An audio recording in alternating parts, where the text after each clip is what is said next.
Okay, we are live. On May 5th, 1993, three 8-year-old boys, Stevie Branch, Christopher Byers, and Michael Moore, were murdered in West Memphis, Arkansas. In 1994, Damien Echols, Jason Baldwin, and Jesse Miskelly were convicted of the crime. Echols and Baldwin were tried together, and Jesse Miskelly was tried separately. After HBO released their Paradise Lost documentary, a public campaign to release the three convicted child killers began. Celebrities, including Johnny Depp, Natalie Maines, and Eddie Vedder, all lended their voices and opened their wallets to free the murderers. On 2011, August 19th, the convicted child killers pled guilty via an Alford plea, a plea that allows the convicts to maintain their innocence while acknowledging the state had enough evidence to convict them. Now, just short of 10 years since the three were released, Damien Echols, his wife Lori Davis, and their public relations agent Lonnie Surrey are claiming the DNA evidence has been destroyed. Echols has petitioned the courts for relief. Is the evidence lost? Joining me is the author of 3 books on the West Memphis Three, Blood on Black, Where the Monsters Go, and the Case Against the West Memphis Three Killers, as well as the host of a podcast by the same name. Welcome, Gary Meece. Hello. William Ramsey also was kind enough to join me. He's the host of William Ramsey Investigates podcast, author of the book, many books, but especially the book Abomination, Devil Worship and Deception in the West Memphis Three Case. And finally, Jennifer Carlson, who is an expert on this case. Welcome, Jennifer. Thank you. So first off, I've had some, I'm just going to start this stream by opening a little sparkling apple juice to celebrate Damien Echols leaving New York City for New Orleans. So it's a good day for me. I think he left at the end of the month.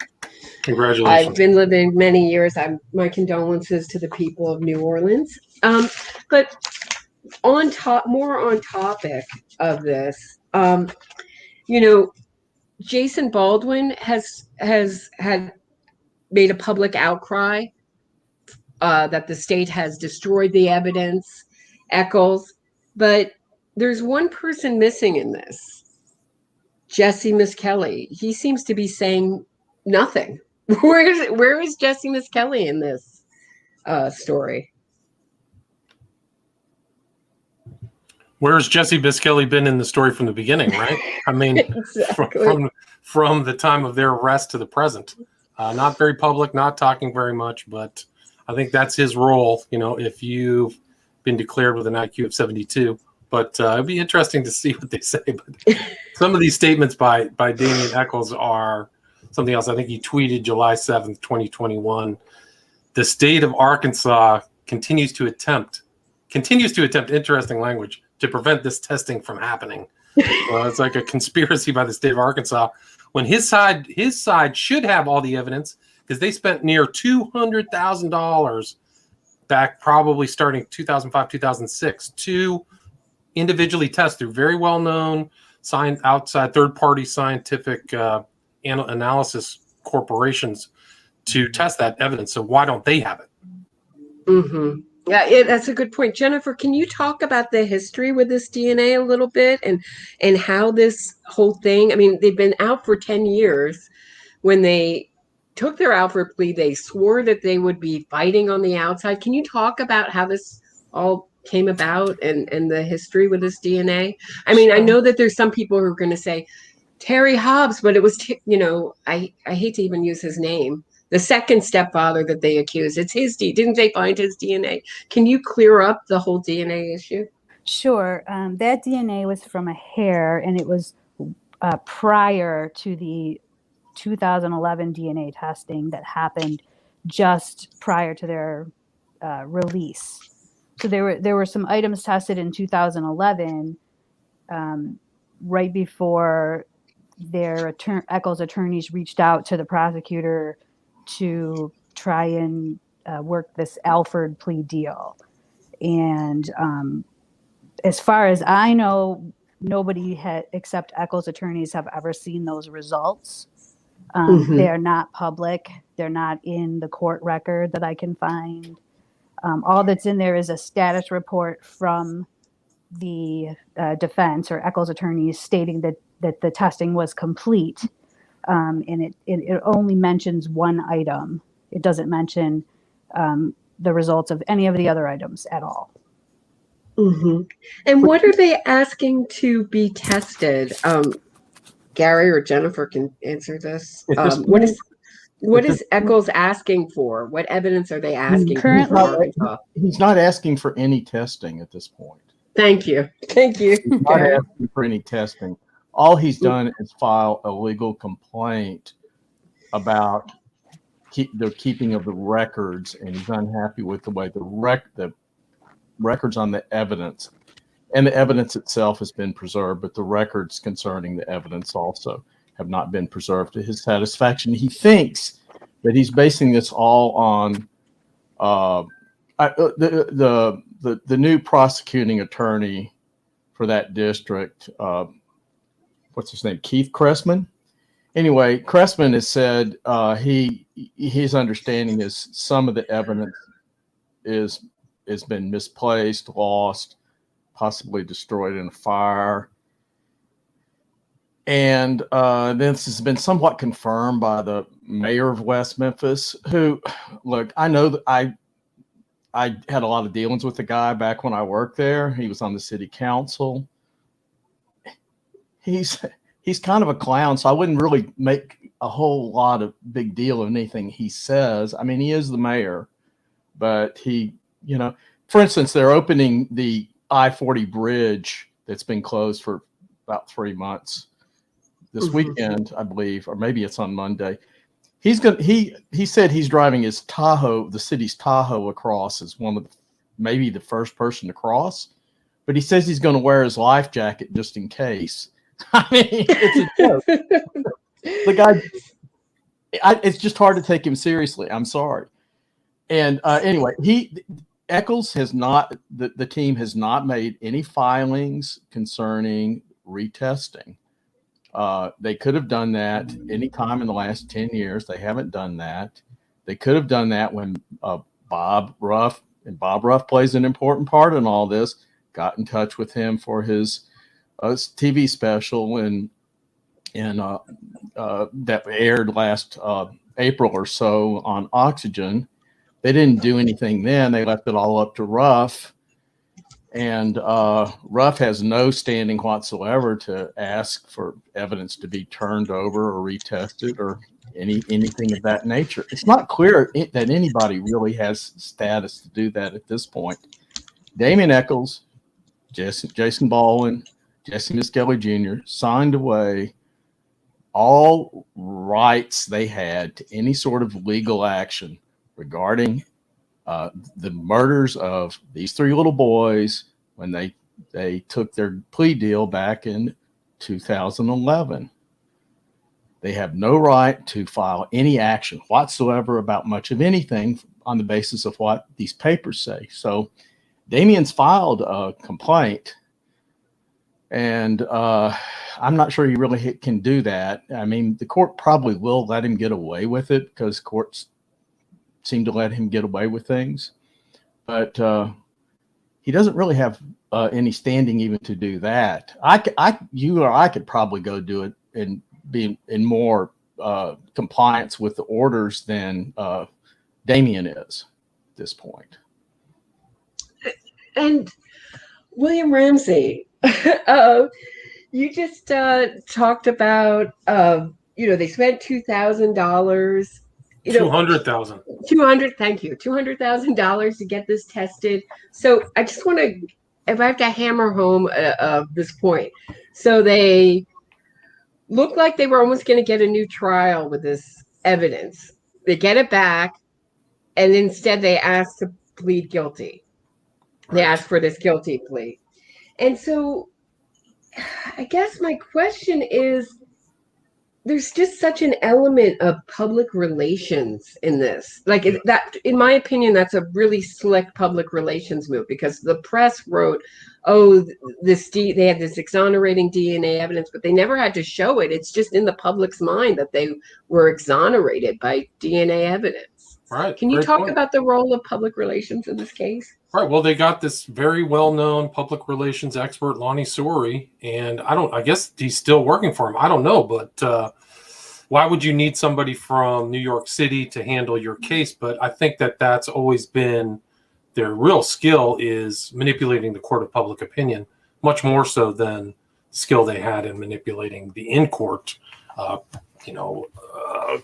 stuff that they did in court. But yeah, so Lonnie Suri was their guy, and I don't know. It seemed very strange. It seems strange that they spent $200,000. I've seen the documents that they have that they've kind of meant when I mentioned the beginning of this interview, but they got all that information and did tons of tests on the stuff that was in there. So why are they complaining now? I don't understand that.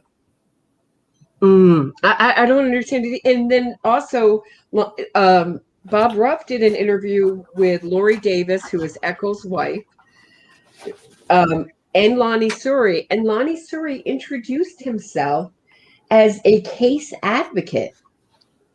Interesting. So, and that he's an activist with Arkansas Take Action. Why wouldn't you say, I'm head of Suri Communications? I also helped get another guy who was convicted of killing his parents, Marty Tankleff, released. I don't know. So it's like he's pretending to be another person. It's so odd. But here's their list. Can I just read you the list of what they had done? This is from back in 2005. So they had Michael Moore, left-hand nail scrapings, right-hand nail scrapings, Caucasian hair, ligatures, swabs, nail scrapings, right-hand scraping from Stephen Branch, ligatures. So these are the requested documents that are in there. Christopher Byers, left-hand nail scrapings, right-hand nail scrapings, tissue, all the stuff that was there that was supposedly there 15 years ago. So why are they trying to complain now when they had that first bite at the apple? And they never really showed that the so-called exonerating hair publicly, right? I mean, they just said that they had it, but did they ever really share that with anybody? The Terry Hobbs hair?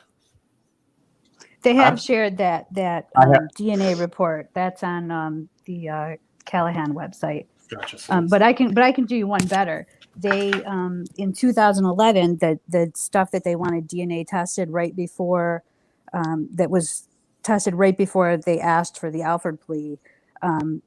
They asked for hair not yet tested, remaining biological extracts, all of the victim's clothing, the wooden planks near the crime scene, sheriff's badge, bike reflector, bikes, ice pick, cigarette butts and packs, child's wallet, hook and rope, and all sticks found at the crime scene. And what they are claiming now is that they want to have tested with this MVAC technology, which existed in 2011, by the way, are shoes, socks, Boy Scout caps, shirts, pants, underwear, sticks, and shoelaces. They were all tested previously in 2011 for DNA, and they have not released those lab results. So do you think, Jennifer, Bob Ruff is, I know you were in communication saying, look for that evidence, that DNA evidence that they still haven't handed over. Do you think he's acting like this is a terrible, this is horrible, that they will never know now what the DNA evidence could have said? Do you think he's a true believer, or do you think it just didn't sink in? I mean, did that just not sink in when you told him? I think he believes they're innocent. I don't know why, but I think I asked him when he was down there in the prosecutor's office to get the 2011 DNA lab reports, and they did not have them, or they could not find them for him. And he asked, I think it was Lori Davis for them, and she couldn't find them. He asked, I think her name was Rachel, their previous private detective that worked on the case for Eccles for them, and she didn't have them. The only one that I know that ever received them was Eccles' attorneys at the time. Right. I think that the group they used was the Bode Technology Group, Inc.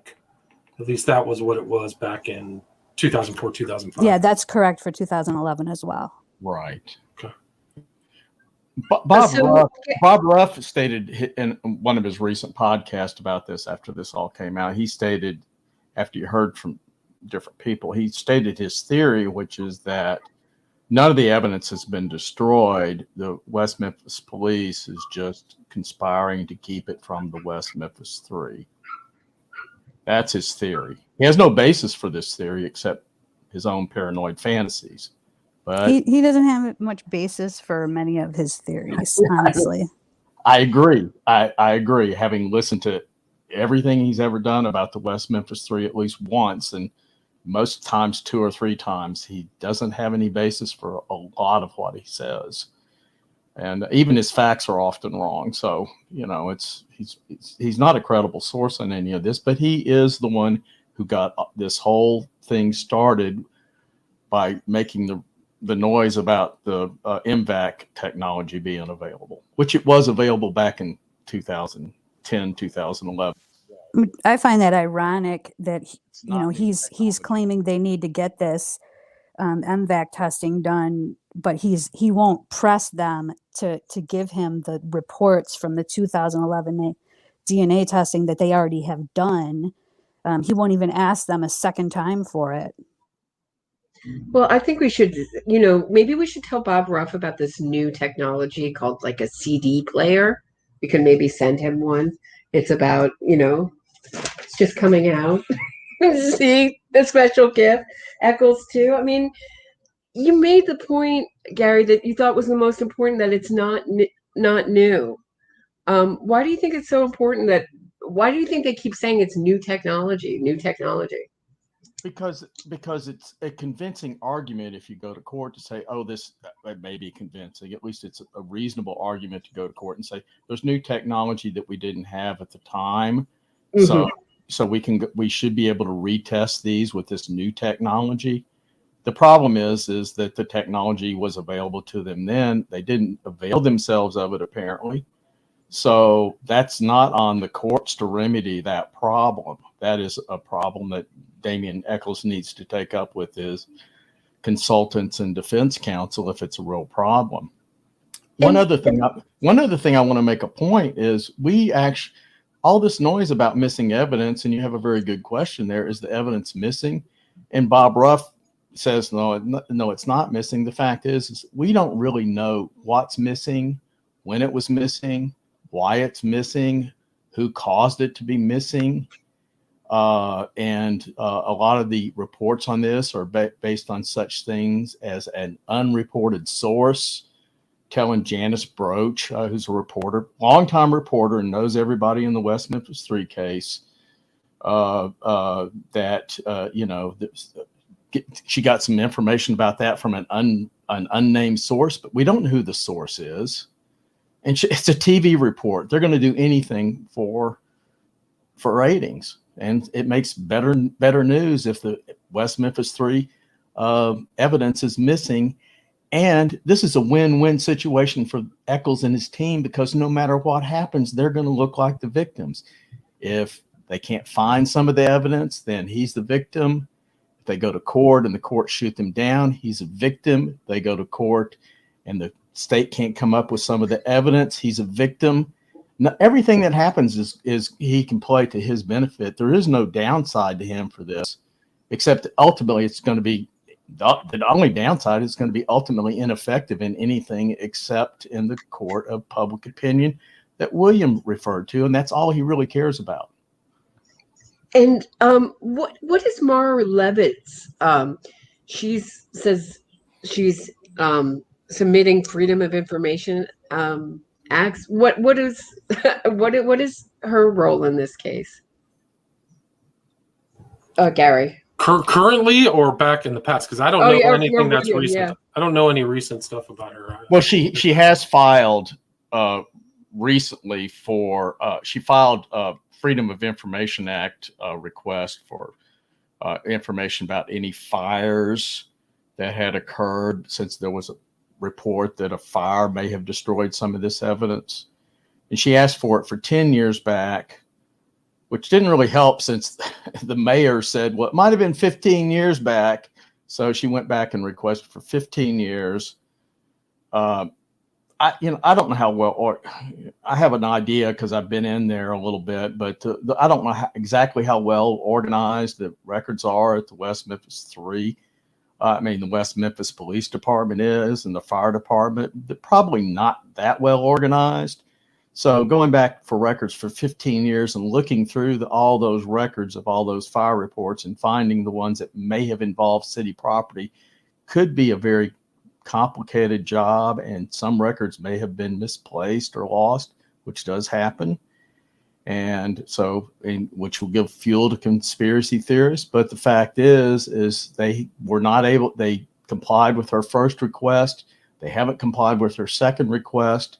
And she's complaining about that and saying they're violating the Freedom of Information Act. The prosecutor apparently went in there Friday and just let it be known that he is absolutely immune from any criminal, any kind of liability in these matters because he's a prosecutor.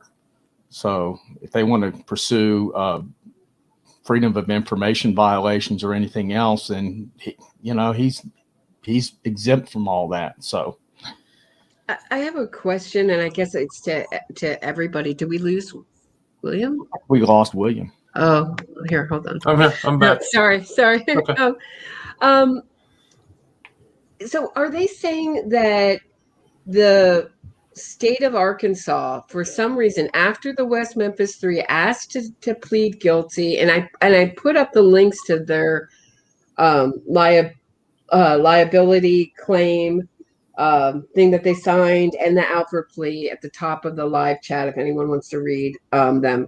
So are they claiming that after they pled guilty, that the state of Arkansas just snuck and they destroyed the evidence by purposely set a fire? Or are they claiming that they destroyed it in some other way? Or are they claiming that they did both? I think they're claiming that the evidence is just gone, and they want to know why. And I don't think they really even know that the evidence is gone. But what they're trying to get out of it, in my opinion, is they're trying to get to end game, which is we can't prove we're innocent, so you have to assume the evidence is in our favor and declare us exonerated. I think that's what they're going for. Well, I just want to read one of Damian Eccles' tweets. He's blocked me on Twitter, but I think his West Memphis 3 Facts was nice enough to post it on Facebook.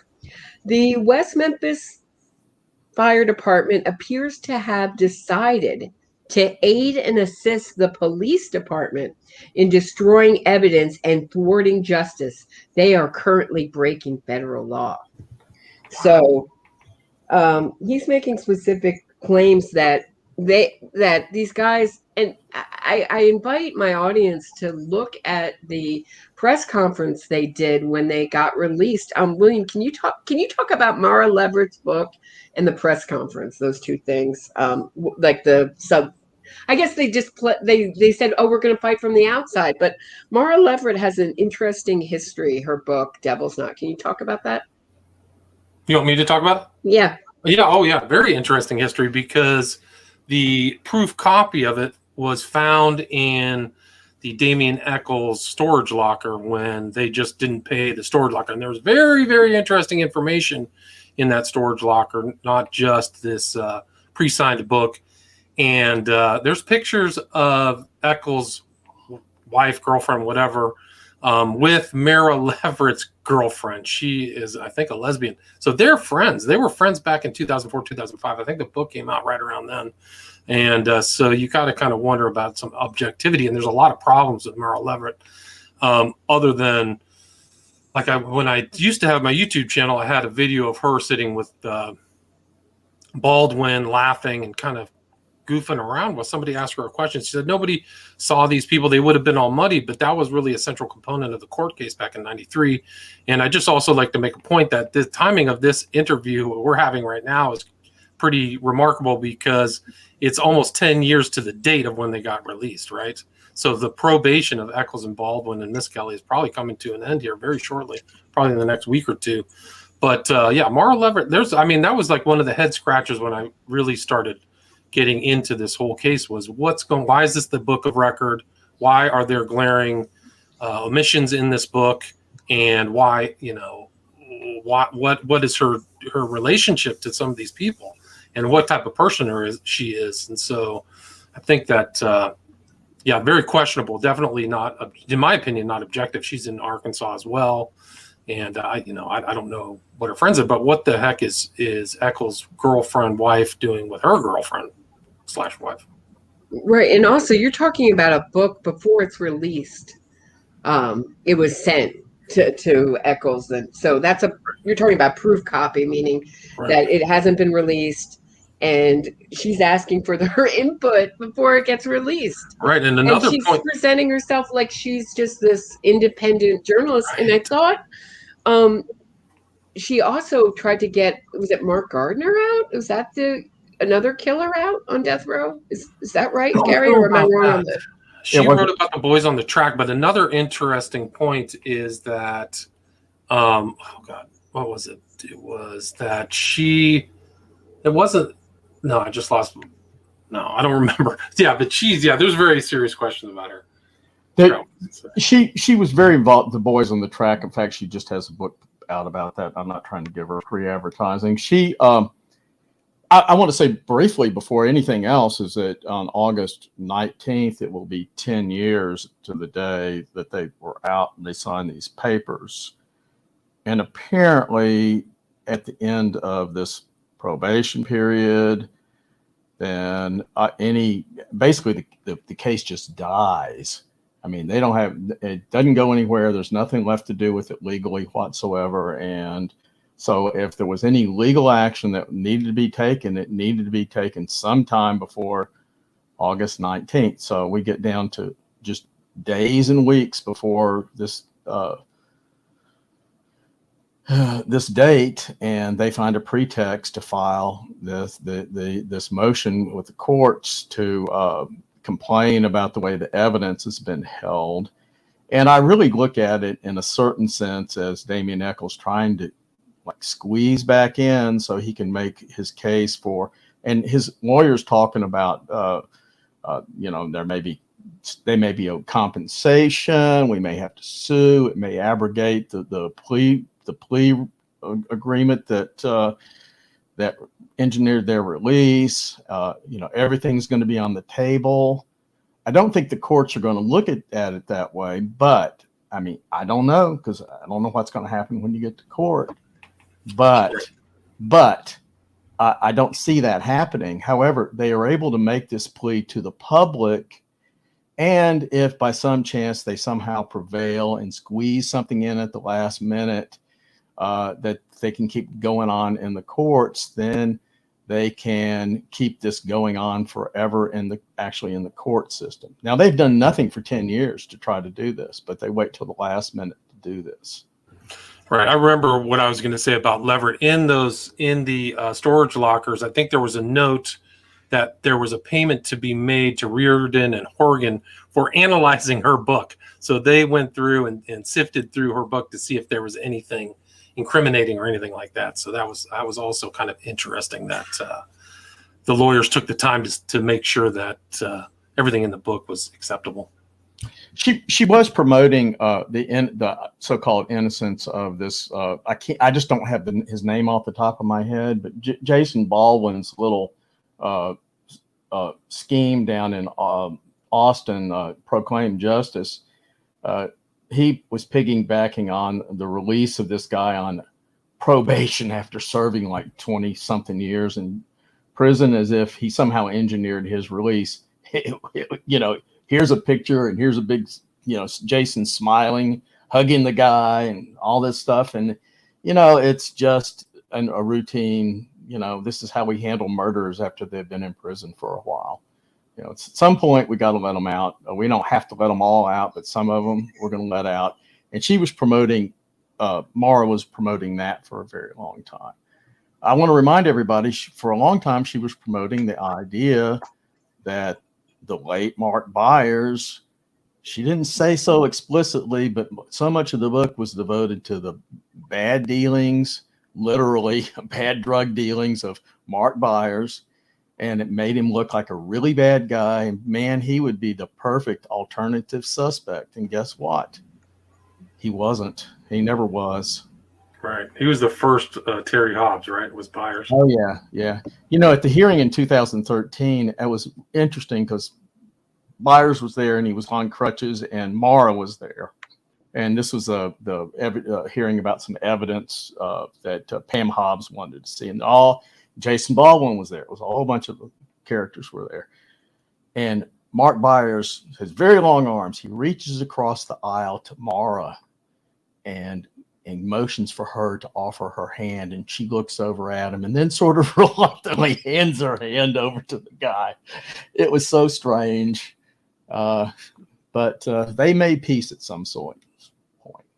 I just did a quick search. She wrote about Mark Gardner, who was in the cell next to Eccles. And did we lose Jennifer? Looks like it. Oh no. Hold on one sec. She wants to be let back in. She wants to be let back in. Okay, got it.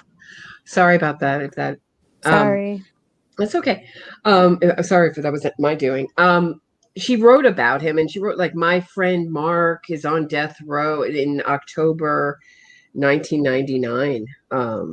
So Eccles isn't the only death row inmate she has championed. Just to read a little bit of it. Corruption permeated the maximum security unit in the first half of this decade, and Mark made the most of it. And she just refers with it, the friend bought art. It's just, it talks about him by using the first name and, my friend Mark. And the guy was, not the greatest of guys as they tend to be on death row. So wasn't he the guy that supposedly was raping her good friend Damien? Correct. And I can send I can share the link in my Facebook group of this if anyone's interested. By removing a concrete block between their two cells, which is quite an engineering feat for a rape, but so be it. Right. So he claimed that he was being raped by Mark and he trying to sue. Eccles was trying to sue, but he was actually moving the brick, or what was going on with that? Gary, refresh my memory. Do I actually know? I don't know, but what seemed to be happening is that Eccles and this seemed to look more like a scheme that was cooked up between Eccles and Mark Gardner to embarrass the prison officials. Apparently, they found a way to get this block loosened up, and so then Eccles could claim he was being sexually abused. And the prison officials would look really, really bad. And so it was just a big setup. And it's actually not that different in intent and purpose to the setup that's currently going on with this so-called missing evidence. And so my theory on this is, and Gary Meece has said this is like the last, but I have a theory that this is a money grab. Eccles he doesn't have a best-selling book. He doesn't have, his fame is dwindling. His last couple books have been, I believe, self-published or published by a very small publisher. If that's, it seems to be like. He has a fairly solid publisher. I think it's Sounds True or something, but Sounds True, but it's a far cry from the release of his first book, which was huge. And they had Johnny Depp was at the height of his money then and his fame, and he was staying at that director's place. Did Lord of the Rings, who I always forget his name. Help me. Peter Jackson. Thank you, Peter Jackson's place in New York. And it just seems like he's moving out of New York. He is starting a business of magical, which is not hardly another kind of money-making business. Magical practice is not known for the millions of dollars. And I think that in the current climate, with our court system, if they can just get the public riled up enough and put enough pressure on, they might, get some kind of payout, I think is what they're hoping for. And at the end of the Bob Ruff interview, Damien Echols comes on and says, they were trying to kill me and blah, blah, blah. He says, and I agree with him in this way. He says, I think I would have been executed had it not been for the public outrage. And I agree.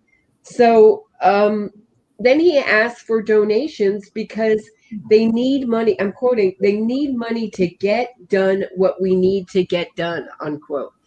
So once again, it's always about money with the wrongful conviction movement. I want to ask William, where are the celebrities? Good question. They don't seem to be around anymore. They don't seem to be supporting. Maybe that's the thing. That gravy train's gone. So maybe he's got to stay out in the public thing. He kind of reminds me of Aleister Crowley. Eccles, idol is that Crowley was always trying to stay in the public mind. Even bad press was good. So I kind of see Eccles in that same vein, as always just looking for an opportunity to have a sob story. He's moved off of his broken teeth and he was about to die. So now the new sob story is maintaining the conspiracy that was going on in Arkansas, all just to frame him for wearing a heavy metal shirt.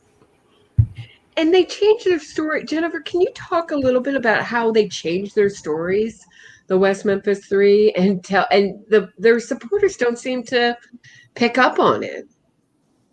You're talking about their original stories about when the murders occurred, their original interviews? Take your pick. Either Echo stories and prison stories. They still don't have their alibis together. No, they change everything. Well, Miss Kelly's not allowed to talk anymore, so you don't hear anything from him. But we have heard, I think, I don't know how many there are, 6 or 8 different versions of the story from him.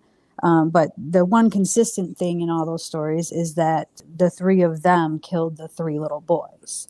That has not changed. But Baldwin wasn't allowed to talk back then. His mom wouldn't allow him to talk. And Eccles basically tells you that he thinks whoever did it was cool and, they probably had a good time doing it. And he also denied, and this was his supporters denied that he was ever into magic. William Ramsey, can you talk about that? It's kind of laughable. If you go look, I'm looking through his Amazon books right now, and they're all about magic. He's kind of kept the same sigils. He's got the witch language, the Theban language. It looks like he's published another book under a different name. It's called Trismegistus Magic, but it's not his authorship, but I can tell it's his magical work. So he's publishing stuff under not even his name, and it seems like he's calling himself a magus, but it's a farce. Look at all of the tattoos on his body, all occult. Even he had the downward facing pentagram prior to the trial. There's pictures of that. I used to have a video about that, and he lied about it on the stand. Right, and he couldn't find that one when he had to go and look for it when he was interviewing with Bob Ruff. Right, so that's it's just such a joke. The reason in my opinion of why he got out and his attraction to all of these people who are above board and underneath the surface who supported him, kind of like Marilyn Manson, is that he is a very has an encyclopedic knowledge of the occult, and that's probably was the cause of the crime, in my opinion. So that's really the core thing, and that's his own admission. You and I have talked about that, Roberta. When he made that admission on Vice TV, I was I don't remember verbatim, but I was prosecuted for my love of the knowledge of Aleister Crowley, flat out, and that's really what got my interest in the case, because I had written a bio on Crowley, Prophet of Evil, and then there it is right in the court case where he's scribbling notes about Jason Baldwin in a weird language, and one writing is Aleister Crowley, and the prosecutor asked him right there on the stand. So to say that there's no magic, you have to be willfully ignorant or blind or just absolutely zapped by mind magic to not see that in the case. And I think that a lot of that manipulation that he's doing in public very successfully, I might add, has a basis in his magical ideas. I mean, he has a book called Mind Magic that nobody's ever read. So I don't even know where that is, but I've seen the title. But yeah, so to say that there's no occultism is probably the central core element of the whole case. Do you agree with that, Gary and Jennifer?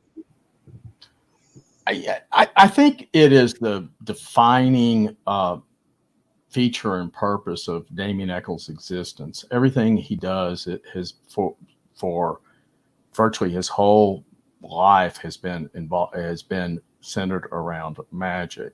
He has stated that he became fascinated with all this at a very early age, and somehow as a preteen he became intrigued with the ideas of the Golden Dawn, which was a secret society that Aleister Crowley was affiliated with, and a bunch of really prominent, very W.B. Yeats and other people were also involved in. But so it's been the defining feature of his entire life. That's all. It's basically all he's done since he's gotten out of prison.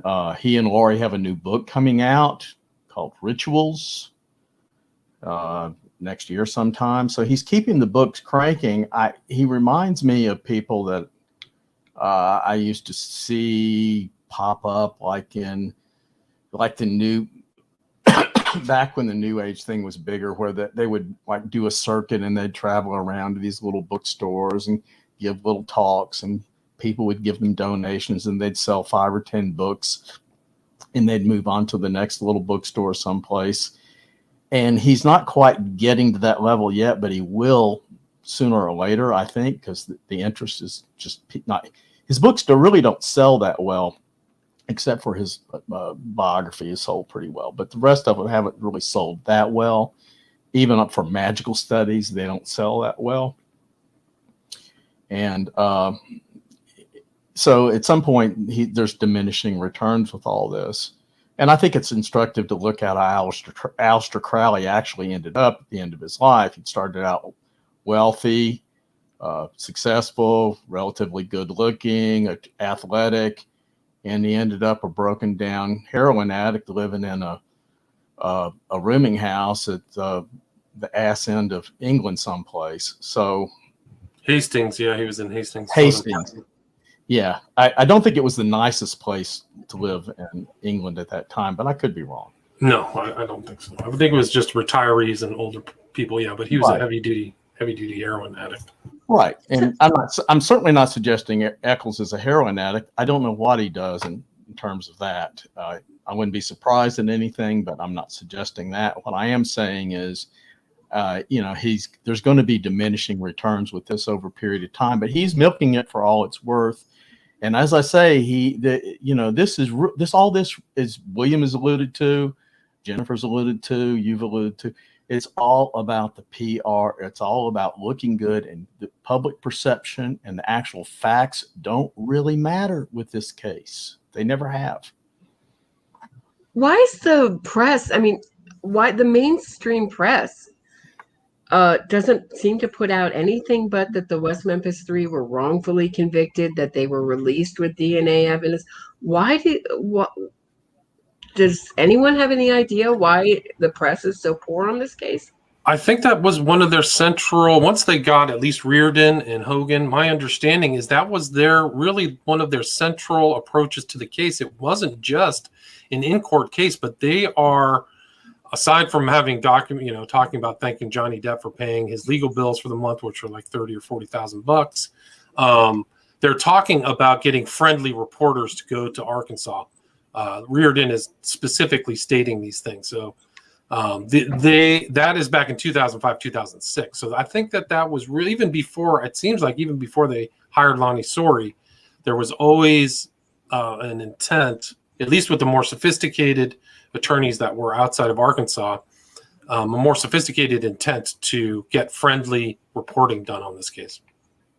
And I spent years and years literally inside newsrooms. I will tell you that they really love an underdog story, partially because the public loves an underdog story, and framed properly, this is an underdog story about a poor poor little teenager in Arkansas, who's actually 3 of them who've been mistreated by the system.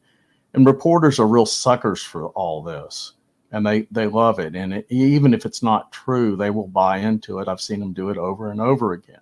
I will tell and the you, celebrity factor too. And They the celebrity love celebrities. They love celebrities. I was in the newsroom the afternoon that the information came in about the Hobbs hair, and they were practically cheering the news that the West Memphis Three were all almost certainly innocent. And I was wondering, I really wanted to see what it was all about. When I finally got to read the story, I said, this doesn't really prove anything. And I was a minority of one, basically, in a room full of people who are all ready to give them a pass on this on the basis of a single hair with DNA evidence that really didn't prove anything. It matches millions of people. I just want to, they really also use Lori Davis, especially, I mean, this case is so much about Damien Echols and Damien Echols' magnetism, and Damien Echols, he's the one out in the front. He's the one doing the interviews. He's the one, with the celebrities. But they used Lori Davis too in their love story. They had a book published with their letters and their love story. Someone asked, what is Lori Davis's deal? Does anyone have any theories on her? Didn't you call it hybristophilia? Isn't the word you use is hybristophilia? Yes. I think that's been bandied about. I think so. And I think also if she's wasn't into magic before this, she's obviously into it now. She's publishing a book about it with him. But she's not unusual in the wrongful conviction movement. They love using the prison wives and putting them out there, saying, "Look at this good person. She had this kind of job, and yet she would marry this criminal." So it's a way to make the convicted murderer look more likable and more innocent. If this person, this good, normal person, would stake everything in their innocence. But in the same thing for the celebrities. Why would someone like Johnny Depp, when he still had a fairly good reputation, now he and Marilyn Manson, their reputation is pretty much in the tank, yeah. Yeah, in the tank. In the bottom of the porta potty or whatever you want to call it. Yeah, right. So, so I was thinking about that. So many of the celebrities, like Eddie Vedder, they were bigger 10 years ago. Now they're sort of passé. I don't think any millennials would know who half of these celebrities who supported the West Memphis Three are. Yet this case goes on and on. Why do you think people are still interested in this case? And that's a question for everybody. Well, I would say just because of its notoriety, right? I mean, I think this case has been around 1993, 3 documentaries from HBO plus West of Memphis, which is garbage, which is actually interesting because there's so many admissions there. Echols himself says at the end, "I want to be the greatest magician that ever lived." But, so much of this stuff is still around. And I think that that's really their success, is getting this case out in a complete opposite manner of what really happened. Which is that they murdered these 3 boys. So I think that this will be like one of those national cases that everybody knows and has an opinion on. They're still talking about it. I mean, this one podcast recently did a thing on West Memphis 3. It was a joke, but I mean, they didn't get it right. Very popular podcast. So I think that it'll just be one. All the true crime podcasts probably have an at West Memphis 3 episode, and very few of these so-called true, other than yours, to your credit, Roberta, get it right. These podcasts. Jennifer, do you have a theory on this? Why people are so fascinated with this case? Well, I can tell you why I am. As soon as I saw the documentary and saw the opening scene, I could not get those 3 boys out of my head. I still can't to this day. I know that a lot of the people follow the case because of the perpetrators in the case and not the victims. But I personally follow the case, and I know a lot of other people do, for the 3 victims. And they want to see them get justice. Even the people who think that they're innocent, I believe most of them want justice for the 3 boys. They've just been misled by the documentaries.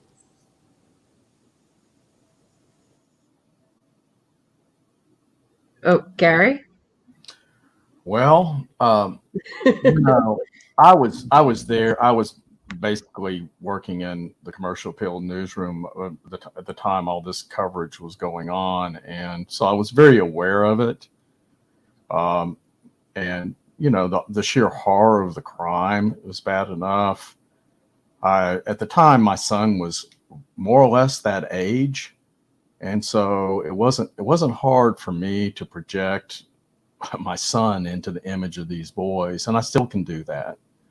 And it wasn't hard. And when I was working in West Memphis, and I saw the letter from Todd Moore and the other parents to the Academy of Motion Picture Arts and Sciences about how they'd been mistreated by the media, it wasn't hard for me to identify very strongly with them and feel that they were the real victims. Besides their children, they were also victims in this case. And I felt that was something that needed to be righted. Up to that point, I just sort of followed the case in a fairly pedestrian fashion. I mean, I would keep track of it. I saw the movies, and I always thought they were guilty.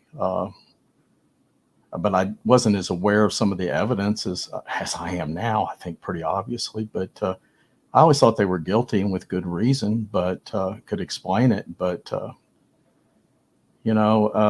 it's a horrific case. And then the post-release behavior of people like particularly Damien Echols just continues to draw attention. If they just simply melted off into the landscape someplace, we wouldn't be talking about it now.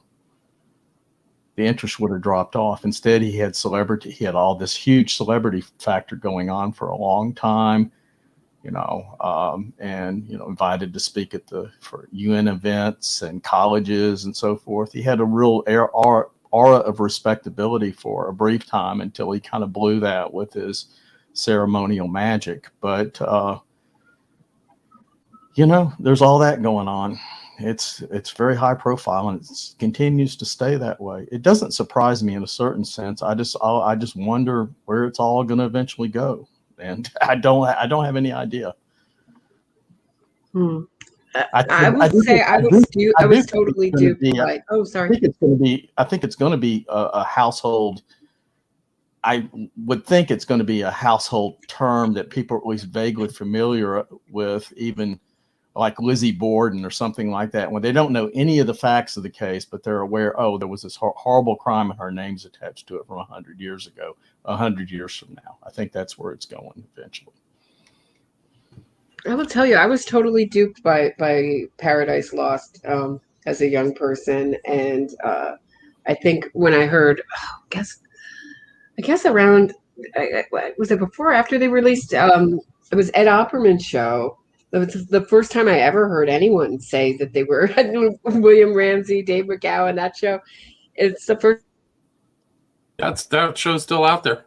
Still there. Mm-hmm. The great Dave McGowan, yeah. He kind of keyed into it too. But I think that it'll just go on forever, and there will be tons of journalism, either audio or video, and it'll start with Damien Echols, Jason Baldwin, Jesse Miskelly, convicted for a crime they didn't commit, just like they have done for the last 28 years or 20 years. It'll be that same statement. So then that'll be what people remember. I think the majority of people still think they're innocent. Wouldn't you guys agree with that? I would agree. I would agree. So. And that's what I was not prepared for. I thought that if I laid out all the evidence and, asked a lot of good questions and had them think about Jesse Miskelly's, all his confessions after he was convicted against his lawyer's advice, and why would that happen? And really, first off, I thought that maybe someone would have an answer for me. That's something I hadn't thought of. And second, but it was just to say, secondly, that I wasn't prepared for the emotional connection that people made to these convicted child killers. And they will argue with me till they're blue in the face, mostly insult me, and about their innocence. But not really based on anything except I don't know if it's a belief or a connection, or that I was not prepared for, is the just how the inability to sway some of these supporters. Yeah, no, that's really true. And you can tell they go after you too. They'll downvote your books or your podcast. But I was surprised too. I mean, it was really kind of a howl. Like they were howling that I could actually come out and say, hey, there's real problems here. And this is an abomination. They should not get out of jail. And I think actually, Eccles getting out of jail is probably the intent of all the people who wanted him to get out of jail, is his metastasizing and spreading these occult ideas on the surface, whatever it is, but you don't really know what's going on. Have you ever seen Eccles with his gold mask giving tarot readings? I mean, there's some creepy stuff going on. Very creepy, and you keyed into it because even the non-supporters didn't want to talk about much the occult element in this crime. And then after he got out and just devoted his entire life to magic, it's a little hard to deny it now that he's admitted it himself. Like you referenced just recently, that he says in that Vice article he was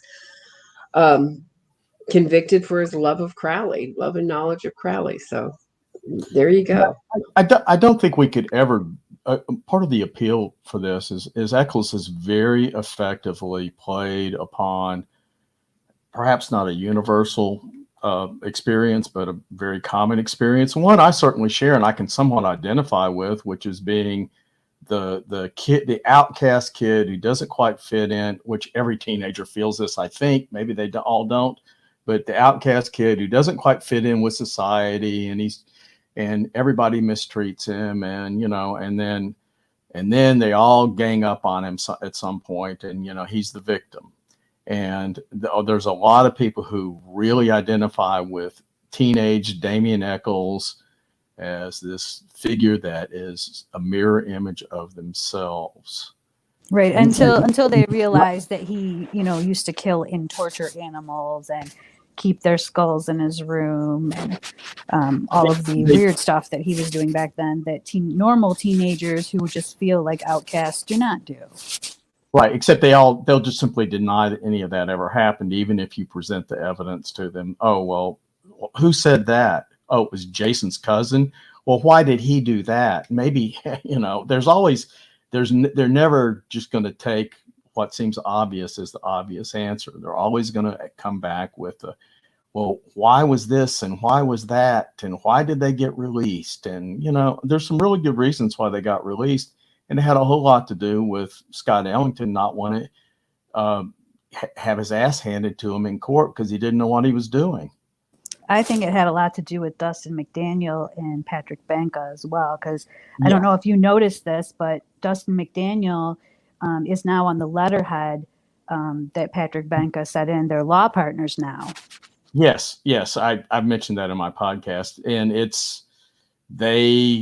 they worked out a deal over lunch in Little Rock, and Scott Ellington went along with it and said, oh, yes, I'll be happy to go along with this because I don't want to deal with this. And Scott Ellington, Dustin McDaniel was going to run for governor. That went balooey over a sex scandal. Scott Ellington was going to run for Congress, and he just simply didn't win the favor of the voters, but he was going to run for Congress. And the last thing they needed was a West Memphis 3 trial popping up in the middle of all that and running their plans. Scott Ellington was perfectly happy to accept their plea deal and not look at it too closely. Yeah, you called him a feckless wimp in one of your most recent podcasts. Yeah, I was just reading a story about him. I was doing some little research today, and I saw something where I think he referred to this as a maggot sandwich. And sometimes you just got to eat a maggot sandwich. So I did. I would say feckless wimp is correct if he's telling the truth there. What do you think the lessons we can learn from this case are? Starting with William. I think there's a lot there to unpack. I think you can see that occultism, for me, occultism is real and that it actively is involved in certain events. I also think the power of public relations to change people's mind. And literal, I wouldn't say the overt mind control, but there's a lot of manipulation and a lot of knowing manipulation taking place in this case. And a lot of these people who or truly think they're innocent have been manipulated. So I think that's very important, kind of like the madness of crowds element of followers that really doesn't seem to subside, I think is an important takeaway of the West Memphis Three. And also just this kind of saga element of these crimes. They just go on and on.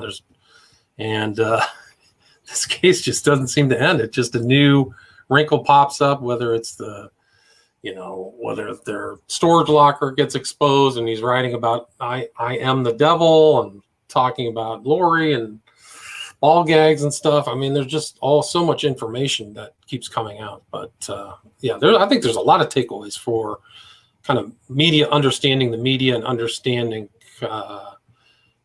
just incredible themes that take place in the West Memphis Three.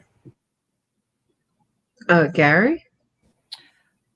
Well, I want to echo William, and I think the big thing that people really can take away from this, if they look into it, is how irresponsible the media can be, and how lazy and irresponsible many journalists are, and they're perfectly happy just to go along with whatever the prevailing narrative is. And that a public opinion can be molded fairly easily if you have some skilled practitioners and some money. And that isn't news to me, but this case has made me even more deeply aware that whatever I'm looking at is often has elements in there that aren't being brought out because it would destroy the narrative that I'm seeing. And we've seen a whole rash of movies that you if you were making a living off this, Roberta, you would make a living off all this. But Amanda Knox and Stephen Avery and all that those are all children of Damien Echols and Jason Baldwin. So, that's where all that comes from. They're the paradigm. There's not a lot of money in this side of it, but Jennifer? I was going to say, don't believe everything you read, see, or hear. And I'm going to throw podcasters in there with the press in general as being manipulative and dishonest at some points. Just because a podcaster or a news person says something doesn't make it true. Many times you will look into the facts of these cases and you will find that you have been misled, you have been lied to, and you've been made to feel a certain way because there's no money in guilt. They make their money in people thinking that all these people are innocent and they want to help them and get them out. There's no money in somebody doing an investigative, and I'm doing air quotes right now, you can't see me, but an investigative podcast, a real-time investigative podcast, and saying that somebody is guilty. There is no money in that. So their investigation has to only take you one way, and you have to keep that in mind when you're listening and taking in this information.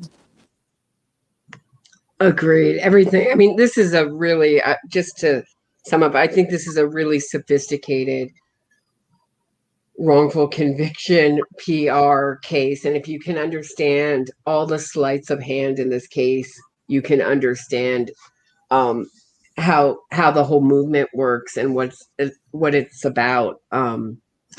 So I think it's I really thought when I did my last episode with Gary, I thought, this would be it, but the grift keeps on going. I just can't believe it.